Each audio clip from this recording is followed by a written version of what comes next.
ආයුබෝවන් සික මනස අධ්‍යාපනික වැඩසටහන තුළින් අද බලාපොරොත්තු වන්නේ ශ්‍රී ලංකාවේ පාසල් පද්ධතිය තුළ මෙන්ම අධ්‍යාපන විද්‍යාපීඨ තුලත් විශ්වවිද්‍යාල තුලත් සාර්ථක පුද්ගලයෙකු නිර්මාණය කර ගැනීම සඳහා අධ්‍යාපන අමාත්‍යාංශය බලාපොරොත්තු වන විශේෂ ශ්‍රේෂ්ඨ පිළිබඳව ඔබ දැනුවත් කිරීමට සෞඛ්‍ය ශාරීරික අධ්‍යාපනය සෞඛ්‍ය ශාරීරික අධ්‍යාපන විෂය අද වන විට ශ්‍රී ලංකාව විතරක් නෙවෙයි ලෝකයේ බොහෝ හැම රටකම ඉතාමත්ම බලවත් සහ විධිමත්ව ක්‍රියාත්මක වන විෂය මාලාව බව අපි පවත්වනා කරුණක්. ශාරීරික අධ්‍යාපන විෂය පිළිබඳව නිවැරදි අවබෝධයක් පාසල් පද්ධතිය තුළින්ම අපට ලබා ගැනීමට හැකිවන්නේ නම් එවැනි පුරවැසියන් රැඳෙන සමාජයක් තුළ රටක් තුළ සංවර්ධනය පිළිබඳව බොහෝ කතා අපිට සාර්ථකව බෙදා හදා ගැනීමට පුළුවන් බව ඉතාමත්ම සතුටින් ප්‍රකාශ කළ හැකියි. ශාරීරික අධ්‍යාපන විෂය පිළිබඳව මුලින්ම අපි කරුණු අත්දිනී කිරීමේදී ශාරීරික අධ්‍යාපන විෂය පුද්ගල මනසක් තුළ සනිටුහන් කිරීමට කලින් මෙය ක්‍රමානුකූලව කුඩා දරුවෙකුගේ සිට යහපත් පුරවැසියෙක් දක්වා ගොඩනැගෙන මේ සමාජ චරිතය තුළට ශාරීරික අධ්‍යාපනය ගමන් ගන්න ආකාරය පිළිබඳව නිවැරදිව කරුණු අවබෝධ කිරීම තුළින් මම හිතන්නේ වඩාත් විධිමත්ව ශාරීරික අධ්‍යාපන අරමුණු වලට අපි හැමෝටම එකතු වීමට ඉඩකඩ තියෙනවා. ශාරීරික අධ්‍යාපනය පුංචි දරුවෙකු මුලින්ම හඳුනාගන්නේ ශාරීරික අධ්‍යාපනය කියන බරපතල වචන වලට අර්ථ දක්වීමක් අනුව නොවේ.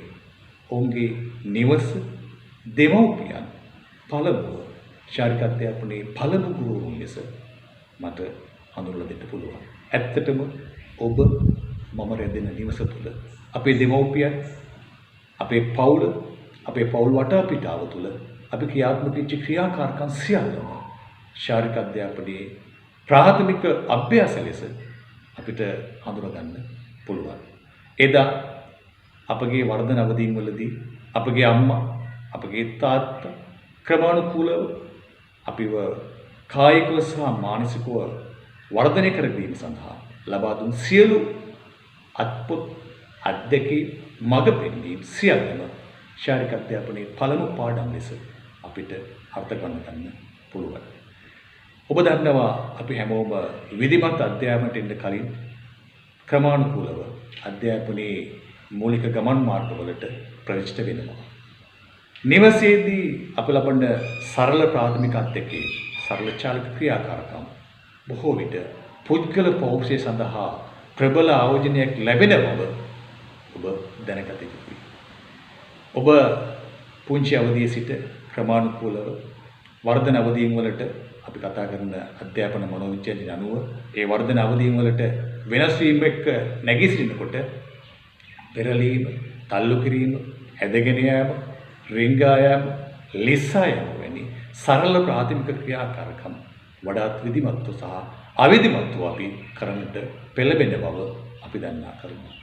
මේ සියලු කාරණාවලින් ක්‍රමානුකූලව දරුවෙකු බලාපොරොත්තු වෙනවා ශාරීරික සහ මානසික වින්දනයක් ලබා ගැනීමට. මෙය ශාරීරික අධ්‍යාපන පිළිබඳව දරුවෙකු ලබන පළමු අත්දැකීම ලෙස මට හඳුන්වා දෙන්න පුළුවන්.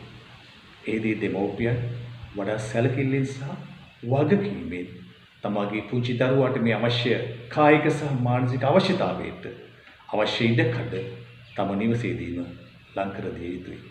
ඒ සඳහා ඔබ බුද්ධිමත්ව සහ වගකීම් සහගතව සහ පරිස්සම පෙරදැරිව ඔබගේ ආදරණීය දරුවාව සංවර්ධනය කර ගැනීමට පෙළඹෙන්නේ නම් ඇත්තටම පාසලකට වඩාත් කායික සහ මානසික මූලික සූදානමක් දරුවෙකු අපට කැඳවා ගැනීමට හැකියි.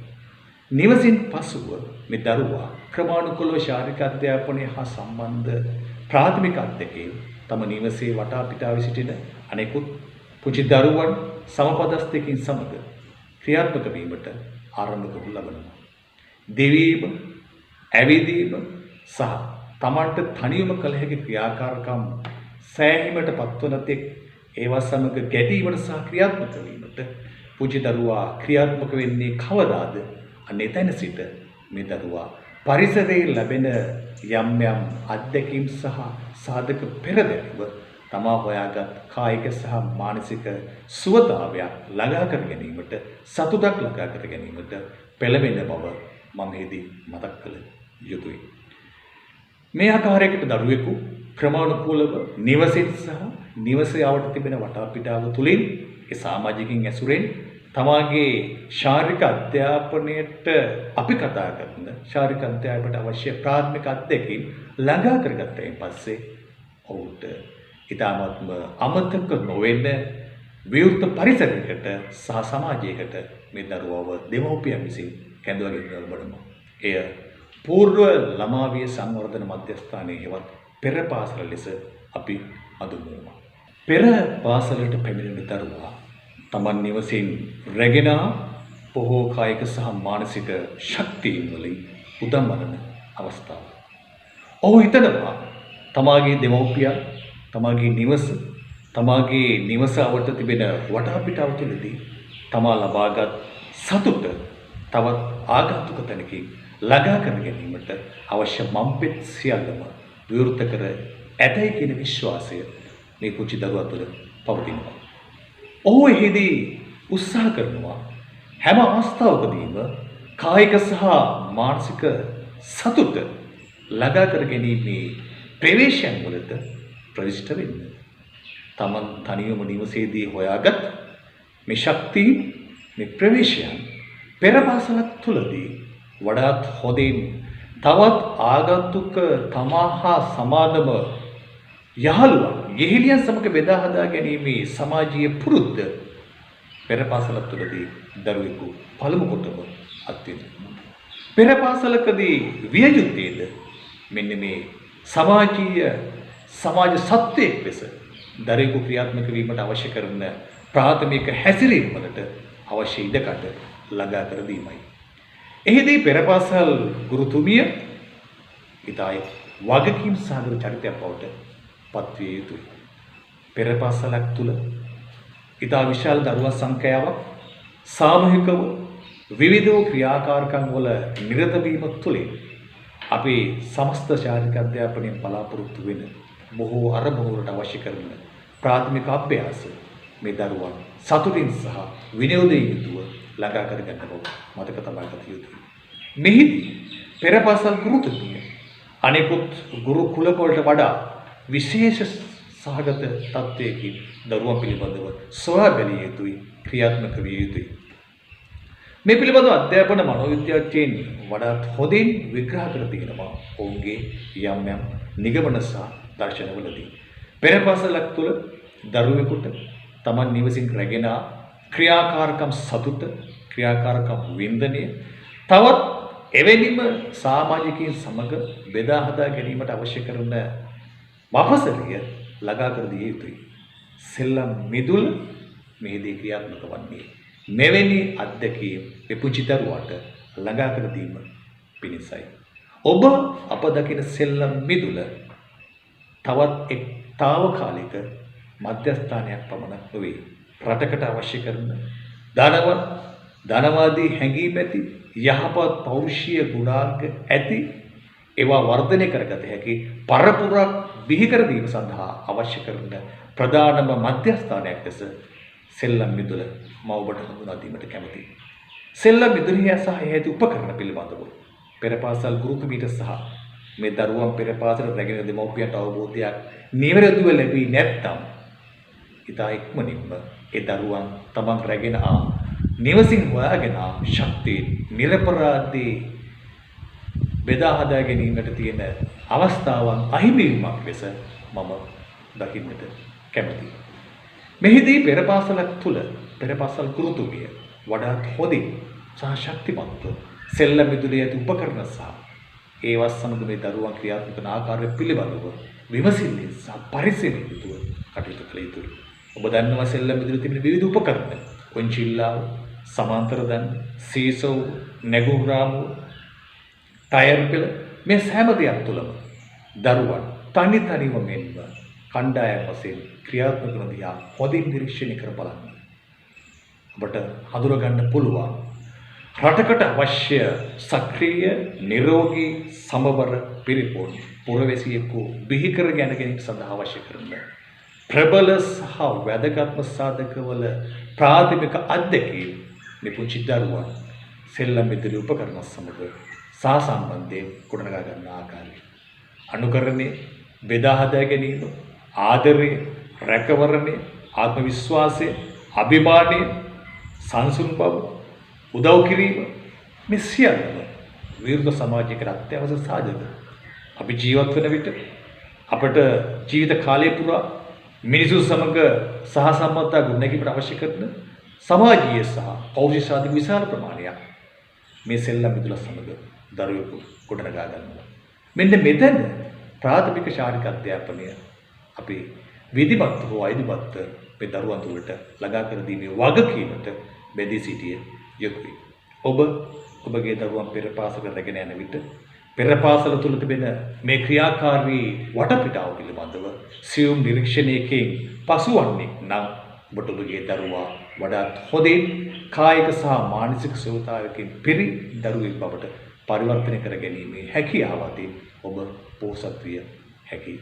එමෙන්න එවැනි දරුවන් අපි කතා කරන පාසල් පද්ධතිය ළඟාවන්නේ නම් පාසල් පද්ධතිය තුළ බලාපොරොත්තු වෙන අරමුණු වලට එවැනි දරුවන් වඩාත් ලෙහෙසියෙන් රැගෙන යාමේ හැකියාව අපි හැමෝටම තිබෙන බව මතක තබාගත යුතුයි. එහෙනම් පෙර පාසලක් තුලදී දරුවෙකු නිවසින් රැගෙන කායික සහ මානසික සතුට තවදුරටත් ක්‍රියාකාරී මානසිකත්වයෙන් යුතුවම පෙර පාසලක් තුලදී මේ දරුවෙකු අත්විඳිනවා. ඒ සඳහා අවශ්‍ය ඉඩකඩ අපි ලබා දිය යුතුයි. තවමත් මේ දරුවා විධිමත්ව සහ නිවැරදිව තමාගේ සිරුර තුළ ක්‍රියාත්මක වෙන උද්දීපනය වන කායික සහ මානසික වෙනස් වීම් වල සතුට පිළිබඳව නිවැරදි අවබෝධයක් නැති ලදරුවෙක් නිසා මෙතනින් එහාට තමයි මේ දරුවා ඊට වඩා වැදගත් විධිමත් පාසල් පද්ධති ක්‍රියාත්මක වුණාන් පස්සේ ඒ තුලින් තමයි ශාරීරික අධ්‍යාපනය පිළිබඳව නිවැරදිව මේ දරුවාට කරුණු කාරණා ළඟා කර දීමේ වැදගත්කම සහ මෙහෙයුම අප ක්‍රියාත්මක කළ යුත්තේ. ඒකින්ද නිවසේ සිට පෙර පාසල දක්වා මේ සෑම දරුවෙක්ම ශාරීරික අධ්‍යාපන විශේෂ ශ්‍රේෂ්ඨය තුළ අපි පුළුල්ව කතා කරන ප්‍රාථමික අභ්‍යාසවල සතුට සහ වින්දනය ළඟා කර ගනී යන විශ්වාසය පෙරදැරිව අපි මෙතනින් එහාට විධිමත් පාසල තුළදී ශාරීරික අධ්‍යාපන ක්‍රියාත්මක ආකාරය පිළිබඳව සාකච්ඡා කරමු.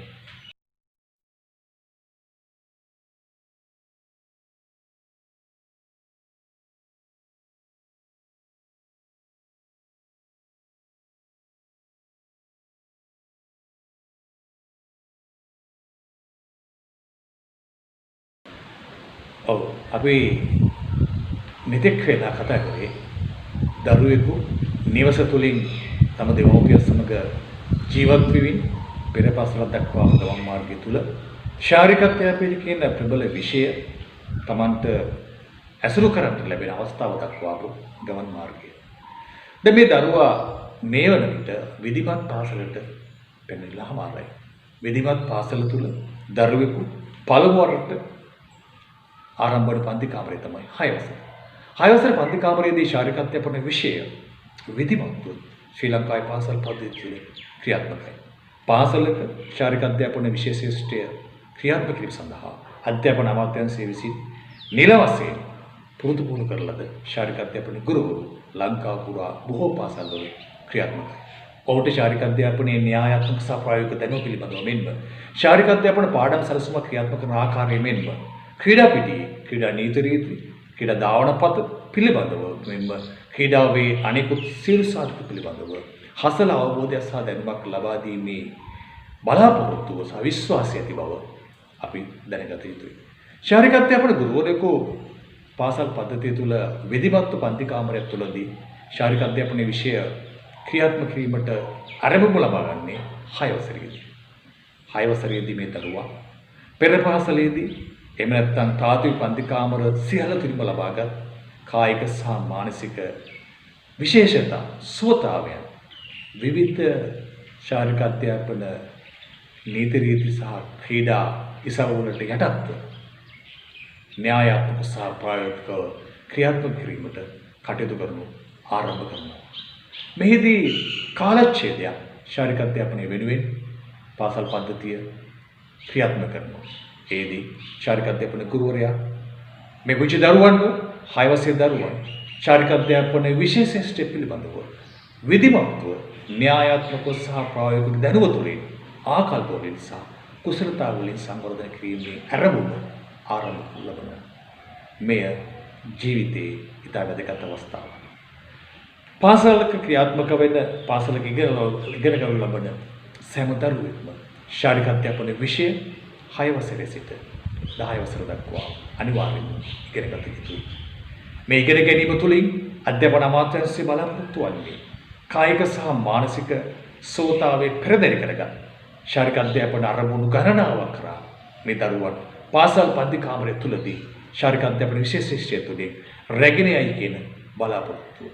මෙහිදී අපේ ශාරීරික අධ්‍යාපන විශේෂයෙහි අරමුණු වලට ගමන් කිරීමට කලින් ශාරීරික අධ්‍යාපන පිළිබඳව ලෝකයේ ඉදිරිපත් කර තිබෙන ශාරීරික අධ්‍යාපන ඉදිරිපත් කර තිබෙන ශාරීරික අධ්‍යාපන මතයන් පිළිබඳව සියුම් අදහස් ලබා ගැනීම සිදු කර බලමු. ශාරීරික අධ්‍යාපන පිළිබඳව වඩා සාර්ථක නිර්වචනයක් ඉදිරිපත් කරපු ශාරීරික අධ්‍යාපනඥයෙක් තමයි ජේ.එෆ්. විලියම්ස් කියන්නේ. ඔහු කියනවා ශාරීරික අධ්‍යාපනය ශීඝ්‍ර පේශීමය ක්‍රියාකාරකම් හා සම්බන්ධිත ප්‍රතිචාරයන් පිළිබඳව සැලකිලිමත් වන්නා වූද එකී ප්‍රතිචාරයන්ගේ ප්‍රතිඵලයක් වශයෙන් පුද්ගලයා වෙනස් කරන්නා වූද පූර්ණ අධ්‍යාපන ක්‍රියාවලියම අකණ්ඩු කොටසක් බව. මේ නිර්වචනය පිළිබඳව අපිට කරුණු කාරණා හොඳින් නිරීක්ෂණය කිරීමට හැකිවන්නේ නම් ඇත්තටම ශාරීරික අධ්‍යාපනයෙන් බලාපොරොත්තු වෙන අරමුණු වලට වඩා සාධාරණීය නිර්වචනයක් මේ කරුණු තුළ ඇතුළත් තිබෙන බව හඳුනා ගන්න පුළුවන්. ශීඝ්‍ර පේශීමේ ක්‍රියාකාරකම් හා සම්බන්ධිත ප්‍රතිචාරයන් පිළිබඳව සැලකිලිමත් වන්නා වූ මාංශ පේශීන් වල ශීඝ්‍රතාවය ශාරීරික අධ්‍යාපනයේ නිරන්තරයෙන් කතා කරන දෙයක්. ශාරීරික අධ්‍යාපනයේ කායික සහ මානසික සෝතාවයක් පුද්ගලෙක් තුළට ළඟා කර ගැනීම සඳහා අපි නිරන්තරයෙන්ම මාංශ පේශීන් වල ක්‍රියාකාරීත්වය පිළිබඳව දරුවන්ට නිවැරදි අවබෝධයක් ලබා දිය යුතුයි. මේ මාංශ පේශීන්ගේ ක්‍රියාකාරීත්වය වර්ධනය වීමේ ප්‍රතිඵලයක් වශයෙන් පුද්ගලෙක් වෙනස් වෙනවා. ඒ වෙනස් වීම පූර්ණ අධ්‍යාපන ක්‍රියාවලියේම අඛණ්ඩ කොටසක් ලෙස හඳුනා ගන්න පුළුවන් නම් පාසලක් මේක තේරුම් ගන්නවා නම් පාසලක ක්‍රියාත්මක වෙන්න සෑම දරුවෙක් තුළටම ශාරීරික අධ්‍යාපන විශේෂ අරමුණු ක්‍රමානුකූලව ගමන් කිරීමේ හැකියාව ඇති බව මම එදී මතක් කළ යුතුයි. ඊට පස්සේ චාල්ස් බියුකර් කියන ශාරීරික අධ්‍යාපනඥයා කියනවා සම්පූර්ණ අධ්‍යාපන ක්‍රියාවලිය වෙනස් කරන හැකි කොටසකි ශාරීරික අධ්‍යාපනය. එය ශාරීරික, මානසික, සමාජීය සහ චිත්ත වේගී සහ මෙන්ම සදාචාරාත්මක පුරවැසියන් බිහි කිරීමට උත්සාහ දරන විශේෂයක් බව ඔහු වැඩිදුරටත් ප්‍රකාශ කරනවා.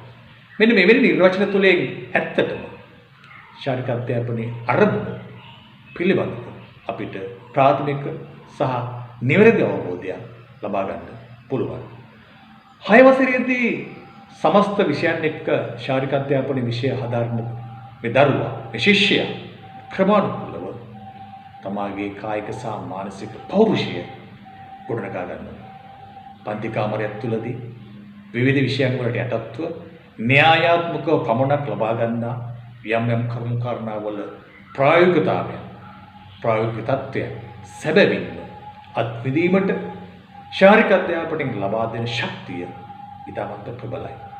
පන්දුවක්, පෙත්තක් රැගෙන ක්‍රීඩා පිටියට යන මේ ශිෂ්‍යයා කණ්ඩායම් වශයෙන් මෙන්ම පෞද්ගලිකව ක්‍රීඩාවේ නීති රීති වලට යටත්ව ක්‍රීඩාවේ ආචාර ධර්ම වලට යටත්ව තමාට ක්‍රීඩාව වටහා දෙන පහදා දෙන ශාරීරික අධ්‍යාපන ගුරුවරයාට තියෙන ලිංගතු බව ප්‍රදර්ශනය කරමින් ගුරු ගෝල ශක්තියින් වර්ධනය කරමින් ක්‍රීඩාවේ අරමුණු වලට ඉතාමත්ම සියුම්ව මේ දරුවන් ගමන් කරන ආකාරය පුදුම සහගතයි.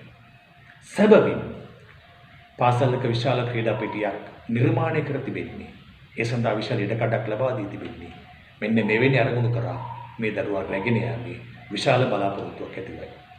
ක්‍රීඩාවක් තුළ අපි දකින ශාරීරික අධ්‍යාපනයේ අරමුණු වලට බොහෝසේ ගමන් කිරීමට ඇති ශක්තිය ප්‍රදර්ශනය වෙනවා. ඔබ දන්නවා ලංකාව තුළ මේ වන විට විධිමත් ක්‍රීඩා තරඟ විශාල සංඛ්‍යාවක් ක්‍රියාත්මකයි. මේවා තරගාවලි වශයෙන් වර්ෂය පුරා ක්‍රියාත්මකයි.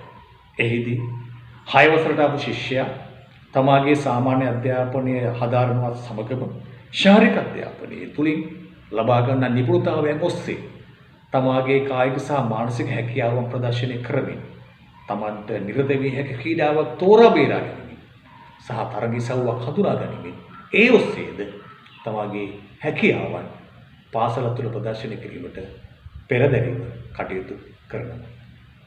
ඒ සඳහා අවශ්‍ය මූලික මැදිහත් වීම සිදු කරනු ලබනවා. ඒ සඳහා අපි ශාරීරික අධ්‍යාපන විශේෂ පිළිබඳව නිවැරදි අවබෝධයක් ඇතිව පන්ති කාමරයක් තුළ කටයුතු කරනවා නම් ඇත්තටම ශාරීරික අධ්‍යාපන ආරම්භ වලට 6 වසරේ සිට 10 වසර දක්වා මේ වසර කිහිපය තුළදීම අපේ පාසලේ දරුවන් ක්‍රමානුකූලව රැගෙන යාමේ හැකියාව පවතිනවා. අපි දැන් හඳුනගනිමු ශාරීරික අධ්‍යාපනයේ ප්‍රධාන අරමුණු අතුරේ අත්‍යවශ්‍ය අරමුණු කිහිපයක් සාකච්ඡා කිරීම සඳහා.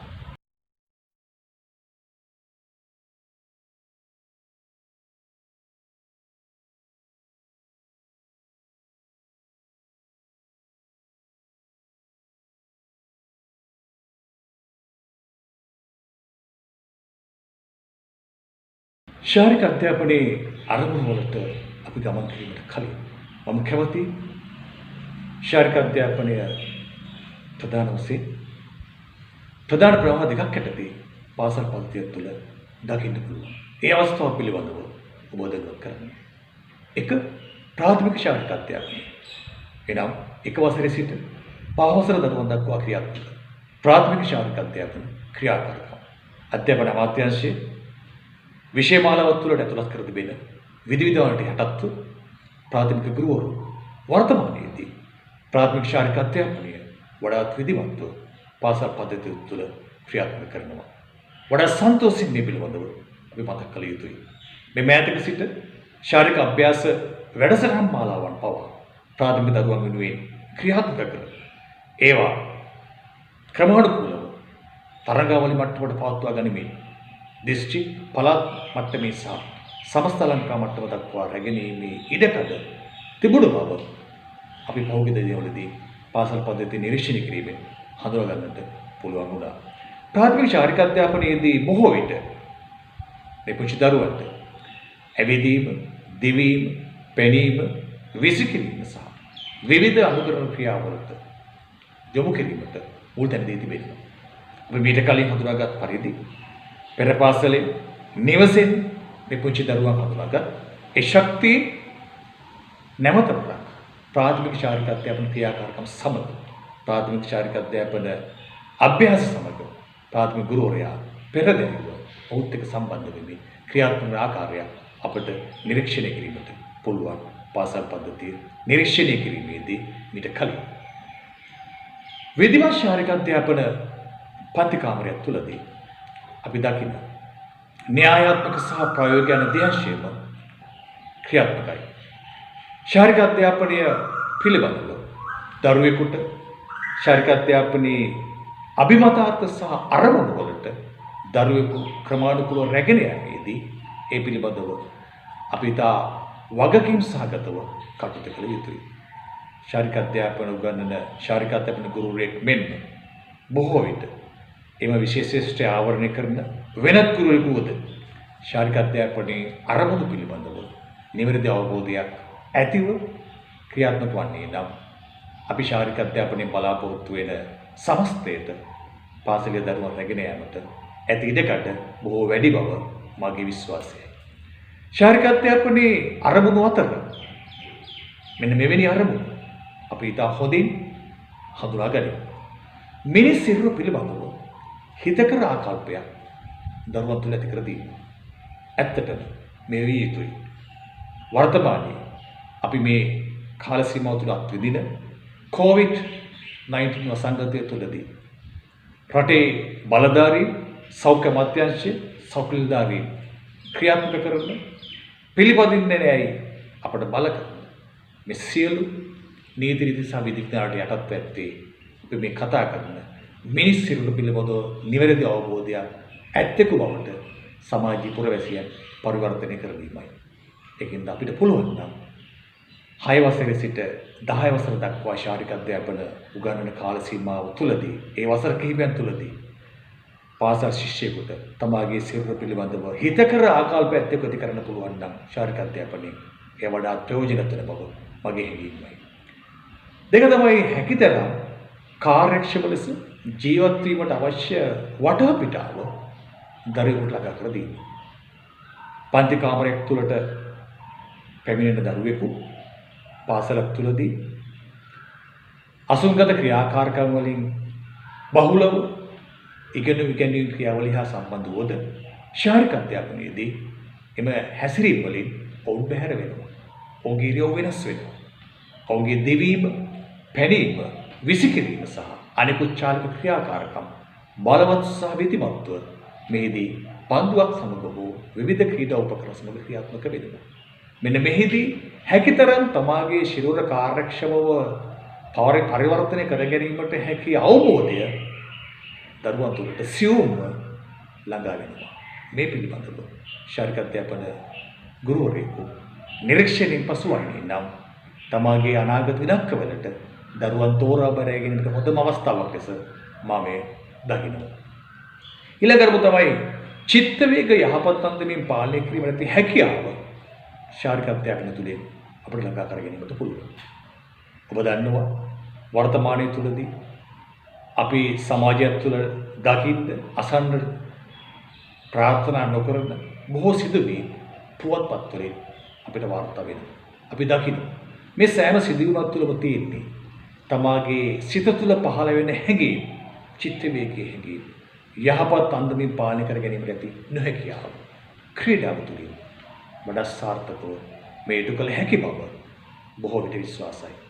වඩාත් නිවැරදිව ක්‍රීඩාවේ නීති රීති වලට යටත්ව ක්‍රීඩාවේ ගුණාංගවලට මුල් තැන දෙමින් ක්‍රීඩාව ප්‍රගුණ කරන්නේ නම් ඇත්තටම ඔහුගේ චිත්ත වේග වඩාත් හොඳින් පාලනය කිරීමට අවශ්‍ය කරන හුරුව සහ අභ්‍යාසය ලබා ගැනීමට හැකි බව මාගේ විශ්වාසයයි.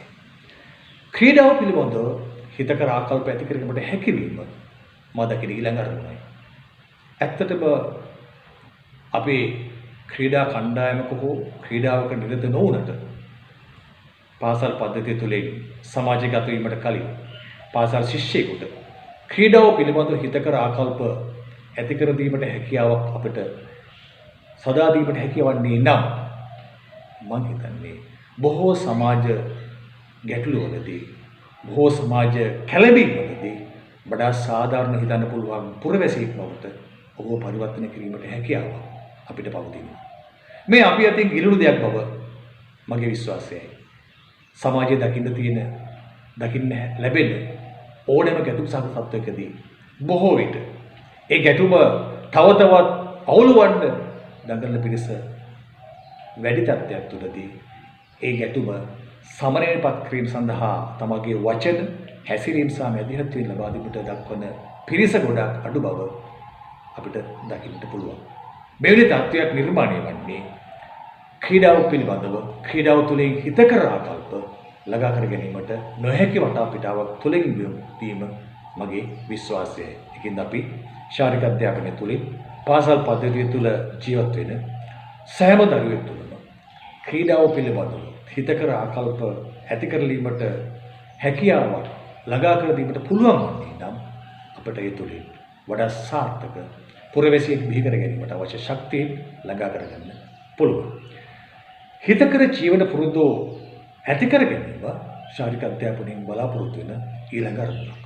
ඔබ දන්නවා ජීවන පුරුදු කියන්නේ සමාජය තුළ, පෞල් පරිසරයක් තුළ, පොදු ස්ථානයක් තුළ ජීවත් වීම සඳහා අවශ්‍ය කරන අත්‍යවශ්‍ය ගුණාංග සහ සාධක ලෙස අපිට හඳුනගන්න පුළුවන්. ක්‍රීඩා පිටියේදී මේ අත්‍යවශ්‍ය ගුණාංග වලට අවශ්‍ය වූ සාධක ඊටාත්ම සියුම් ලෙස පූජ්‍ය දරුවාට 6 වසරේ දරුවාට ළඟා කර දීමේ හැකියාව පවතිනවා. පන්දුවක් අරගෙන පිත්තක් අරගෙන ඒ පන්දුර සහ පිත්ත උපදින ක්‍රීඩාව තුළදී ක්‍රීඩා නීති රීති වලට යටත්ව ඒකට ගරු කරමින් ඒක නීති රීති වලට අවශ්‍ය කරන ශක්තියන් වලට තමන් අනුගත වෙමින් ඒ ක්‍රීඩා නිරත වෙන්න පුළුවන් නම් එතන හික්මීම විනය වැනි ගුණාංග නිර්මාණය වෙනවා.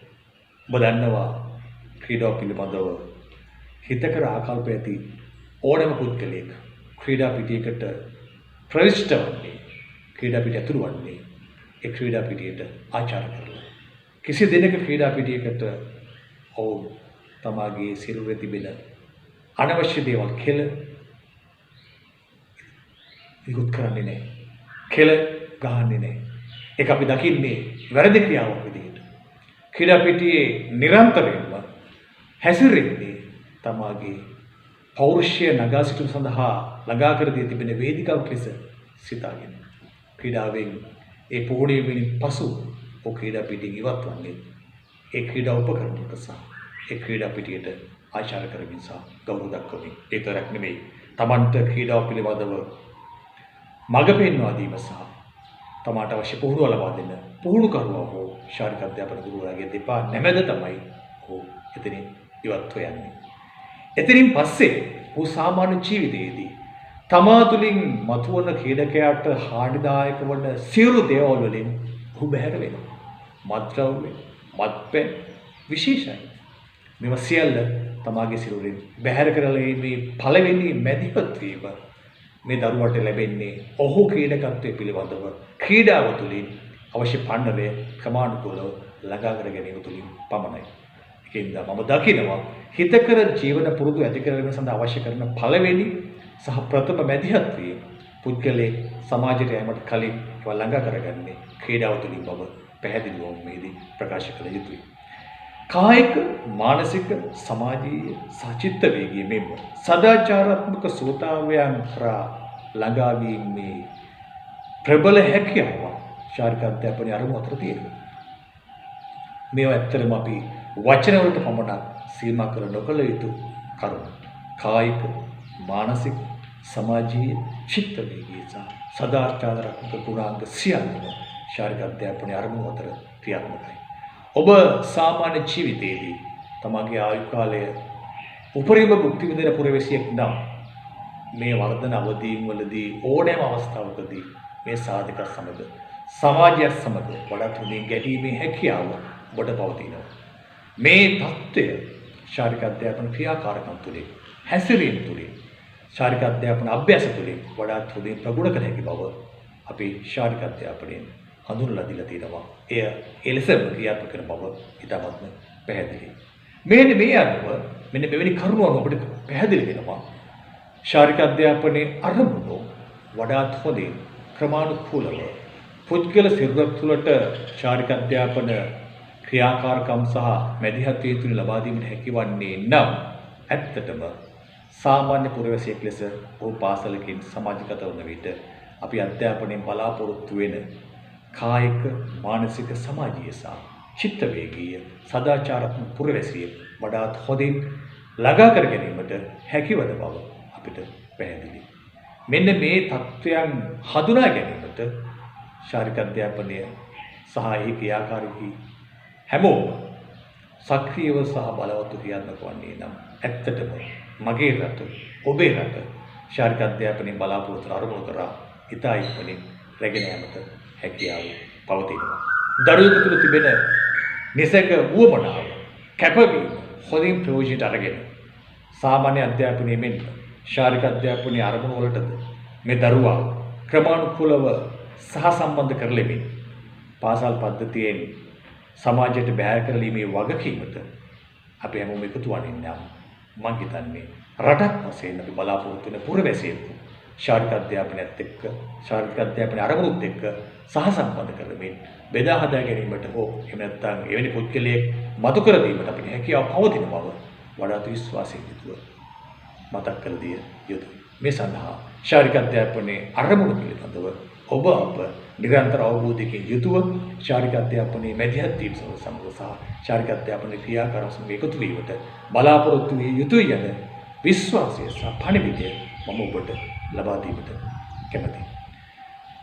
ඊළඟට අපි ශාරීරික අධ්‍යාපනය සමස්තය තුළ පුරවැසියෙක් සක්‍රියව සමාජගත වීමේ බලාපොරොත්තු ඇතිව ශාරීරික අධ්‍යාපන ක්‍රියාකාරීත්වය එලෙස ක්‍රියාත්මක වන බව ඔබට පැහැදිලි කිරීම තුළින් අවසාන වශයෙන් මම ඔබේ බලාපොරොත්තු වෙනවා සාමාන්‍ය පුරවැසියෙක් වශයෙන් සමාජගත වන ඕනෑම පුද්ගලයෙක් තුළ ශාරීරික අධ්‍යාපනයෙන් අප බලාපොරොත්තු වූ මේ කතා කරපු අරමුණු මෙන්ම ඊට වඩා විශාල ප්‍රමාණයකට අරමුණු සමග ඔබ රටට ගැළපෙන ඵලදායී ඒ වගේම රටට ගැළපෙන ගුණවත් පුරවැසියෙකු ලෙස ස්ථානගත වෙයි යන විශ්වාසය. එවැනි තත්ත්වයක් යටතේදී නම් ඔබ හැසිරෙන්නේ. එවැනි සමාජයක් වෙතට නම් ඔබ ප්‍රවිෂ්ඨ වන්නේ. ඇත්තටම එවැනි සමාජයක් තුළ ජීවත් වන අපි හැමෝම වාසනාවන්තයි. අපි අද දකින සමාජ දුරස්ථභාවය තුළදී ඉවසීම, විනය, හික්මීම, දරා ගැනීම, අනුකම්පාව, අනුකරණය, බෙදා හදා ගැනීම, උදව් කිරීම මේ සියලු ගුණාංගවලට එදා ක්‍රීඩාවෙන් හොයාගත්තු, ක්‍රීඩාවෙන් ලබාගත්තු ඒ ශක්තිය කොට පාවිච්චි කිරීමට හැකියාව පවතිනවා. සමාජය තුළ දුරස්ව ආකාරයට, සමාජය තුළ නොහොබෙන ආකාරයට, සමාජය තුළ අපි බලාපොරොත්තු නොවන ආකාරයට යම් පුද්ගලයෙක් හැසිරෙන්නේ නම් එවැනි පුද්ගලයෙක් තුළින් අපිට දැකිය හැකි ශාරීරික අධ්‍යාපනයෙන් මෙන්ම සාමාන්‍ය අධ්‍යාපනය තුළින්ද සමබර අධ්‍යාපනයකින් තොරව සමාජගත වූ පුද්ගලයෙකුගේ ගති ලක්ෂණයි. එවැනි පුද්ගලයන් රැඳෙන, එවැනි පුද්ගලයන් ජීවත් වෙන තැනක ඇත්තටම සුවඳවත් සමාජයක් බිහිවන්නේ නැහැ.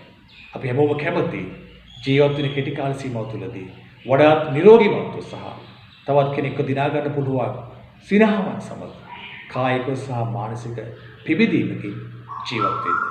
ඒ පිබිදීමට අවශ්‍ය කරන ශක්තිය ශාරීරික අධ්‍යාපනය තුළ තිබෙනවා.